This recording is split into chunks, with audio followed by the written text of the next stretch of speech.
Hi BookTube, it's Amy. So yesterday I did finish reading Moonbeams from the Larger Lunacy, and I went back to Book Bazaar where I'd purchased that book several weeks ago because I remembered they had more Stephen Leacock on their shelf. And so I came away with two more, nonsense novels and frenzied fiction.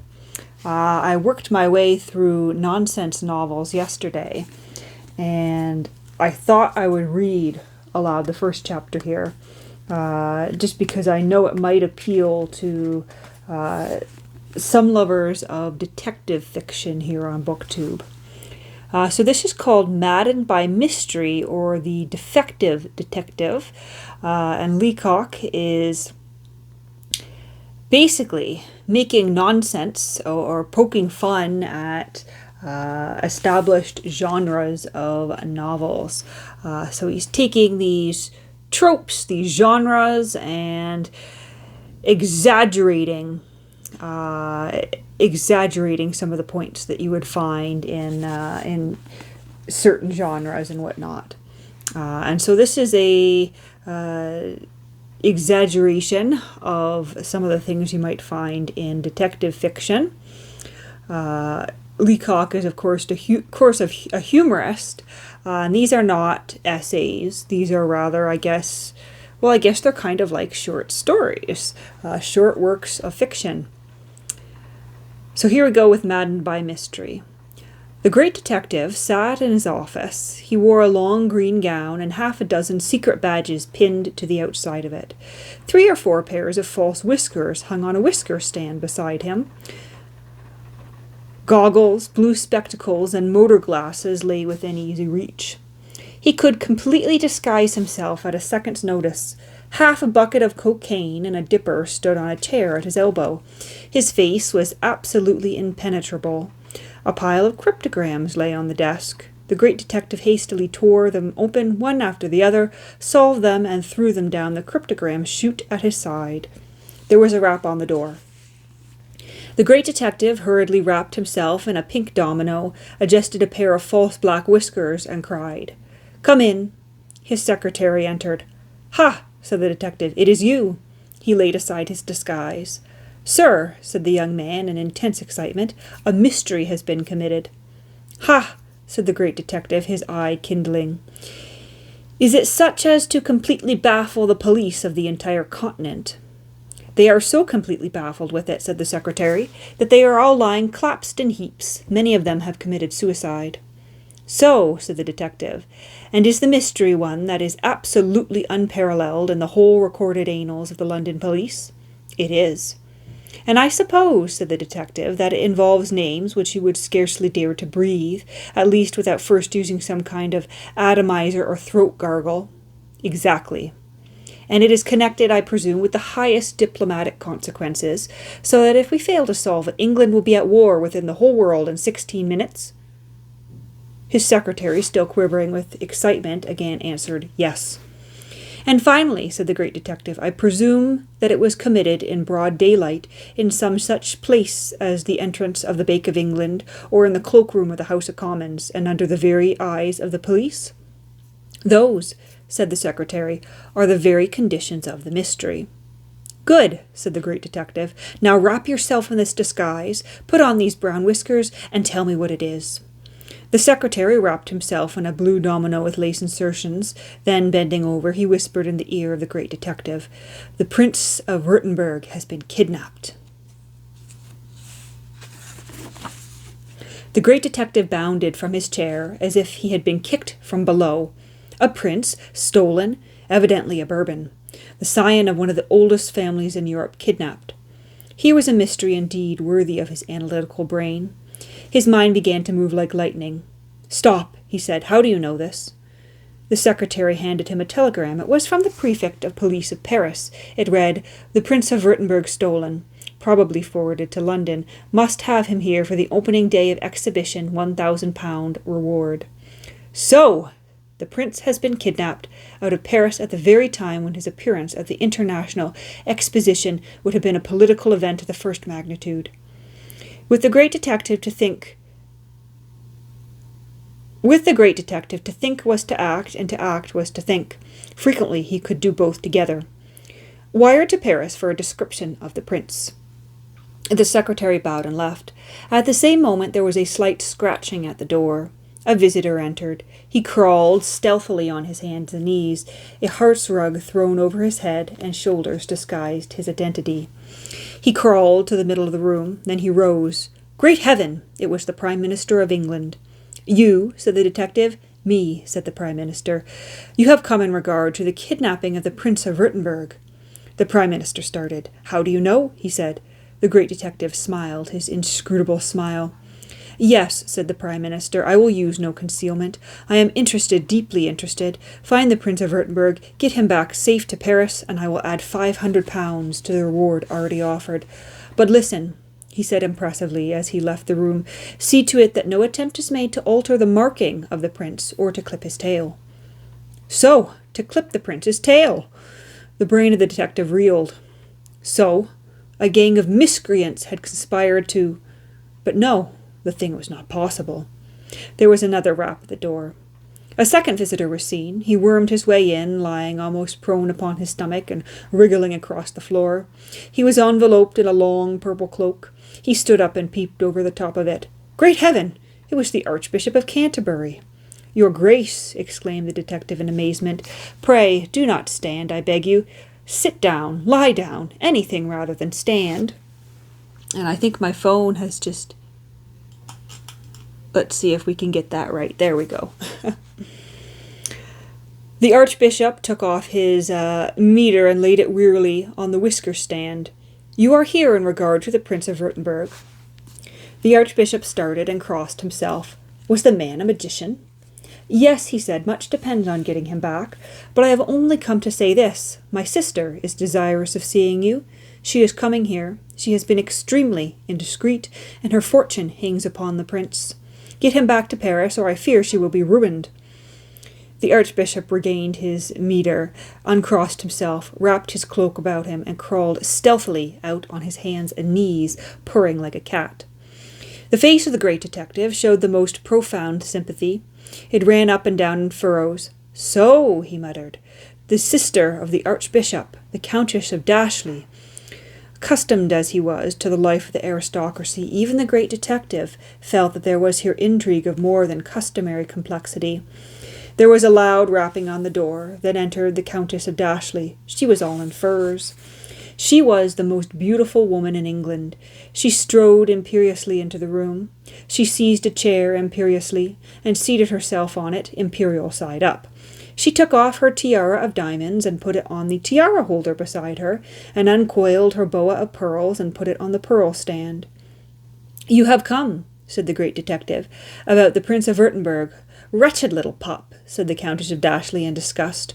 So, a farther complication. Far from being in love with the prince, the Countess denounced the young Bourbon as a pup. You are interested in him, I believe. Interested, said the Countess. I should rather say so. Why, I bred him. You what? Gasped the great detective, his usually impassive features suffused with a carmine blush. I bred him, said the Countess, and I've got £10,000 upon his chances, so no wonder I want him back in Paris. Only listen, she said, if they've got hold of the prince and cut his tail or spoiled the markings on his stomach, it would be far better to have him quietly put out of the way here. The great detective reeled and leaned up against the side of the room. So, the cold-blooded admission of the beautiful woman for the moment took away his breath. Herself, the mother of the young Bourbon, misallied with one of the greatest families of Europe, staking her fortune on a royalist plot, and yet with so instinctive a knowledge of European politics as to know that any removal of the hereditary birthmarks of the prince would forfeit for him the sympathy of the French populace.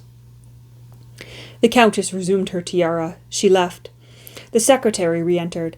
I have 3 telegrams from Paris, he said. They are completely baffling.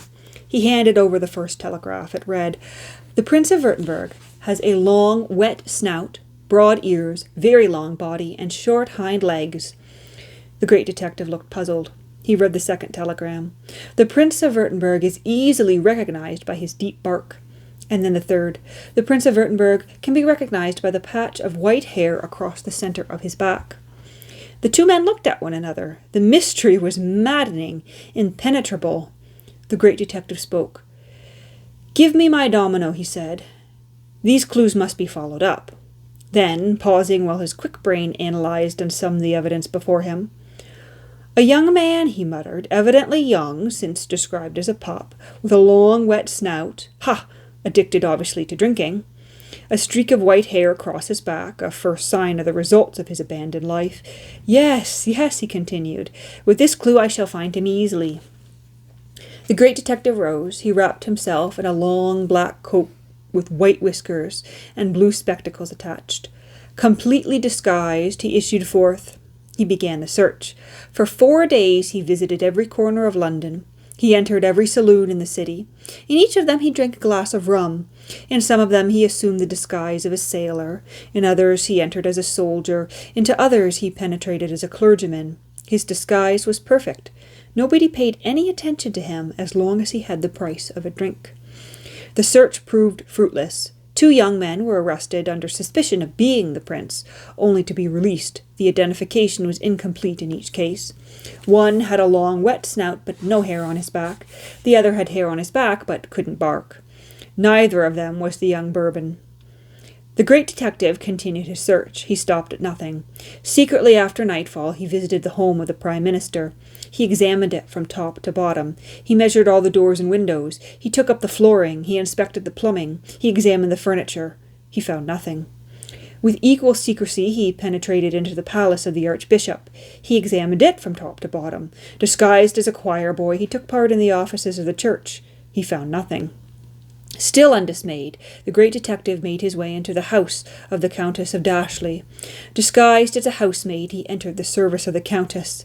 Then at last the clue came which gave him a solution of the mystery. On the wall of the Countess's boudoir was a large framed engraving. It was a portrait. Under it was a printed legend, "The Prince of Württemberg." The portrait was that of a dachshund. The long body, the broad ears, the unclipped tail, the short hind legs, all was there. In the fraction of a second, the lightning mind of the great detective had penetrated the whole mystery. The prince was a dog. Hastily throwing a domino over his housemaid's dress, he rushed to the street. He summoned a passing hansom, and in a few moments was at his house. "I have it," he gasped to his secretary. "The mystery is solved. I have pieced it together. By sheer analysis, I have reasoned it out. Listen, hind legs, hair on back, wet snout, pup, eh? What? Does that suggest nothing to you?" "Nothing," said the secretary. "It seems perfectly hopeless." The great detective, now recovered from his excitement, smiled faintly. "It means simply this, my dear fellow. The Prince of Württemberg is a dog, a prize dachshund. The Countess of Dashley bred him, and he is worth some £25,000, in addition to the prize of £10,000 offered at the Paris Dog Show. Can you wonder that?" At that moment the great detective was interrupted by the scream of a woman. Great heaven! The Countess of Dashley dashed into the room. Her face was wild, her tiara was in disorder, her pearls were dripping all over the place. She wrung her hands and moaned. "They have cut his tail," she gasped, "and taken all the hair off his back. What can I do? I am undone." "Madame," said the great detective, calm as bronze, "do yourself up. I can save you yet. You? Me? How? Listen, this is how. The prince was to have been shown at Paris." The Countess nodded again. "The dog was stolen, carried to London, his tail cut off, and his marks disfigured." Amazed at the quiet penetration of the great detective, the Countess kept on nodding and nodding. "And you are ruined." "I am," she gasped, and sank down on the floor in a heap of pearls. "Madame," said the great detective, "all is not lost." He straightened himself up to his full height. A look of inflinchable inflexibility flickered over his features. The honour of England, the fortune of the most beautiful woman in England, was at stake. "I will do it," he murmured. "Rise, dear lady," he continued. "Fear nothing. I will impersonate the dog." That night the great detective might have been seen on the deck of the Calais packet-boat with his secretary. He was on his hands and knees in a long black cloak, and his secretary had him on a short chain. He barked at the waves exultingly and licked the secretary's hand. "What a beautiful dog!" said the passengers. The disguise was absolutely complete. The great detective had been coated over with mucilage of which dog hair has been applied. The markings on his back were perfect. His tail, adjusted with an automatic coupler, moved up and down, responsive to every thought. His deep eyes were full of intelligence. Next day he was exhibited in the Dachshund class at the international show. He won all hearts. Quel beau chien, cried the French people. Ach, was un dog, cried the Spanish. The great detective took first prize. The fortune of the Countess was saved. Unfortunately, as the great detective had neglected to pay the dog tax, he was caught and destroyed by the dog catchers. But this is, of course, quite outside of the present narrative, and is only mentioned as an odd fact in conclusion. And so that is the end of Maddened by Mystery. But that is the flavor of this entire nonsense novels. We've got everything from what I can only describe as Sir Walter Scott style romance to Christmas stories where you've got, babies abandoned and people appearing on doorsteps and fortunes inherited and everything is serendipitously coming together on Christmas morning in the most absurd way.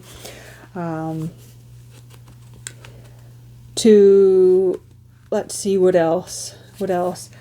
We've got stories of knights. We've got stories of the sea. We've got what I can only describe as a spoof of Treasure Island collides with Robinson Crusoe.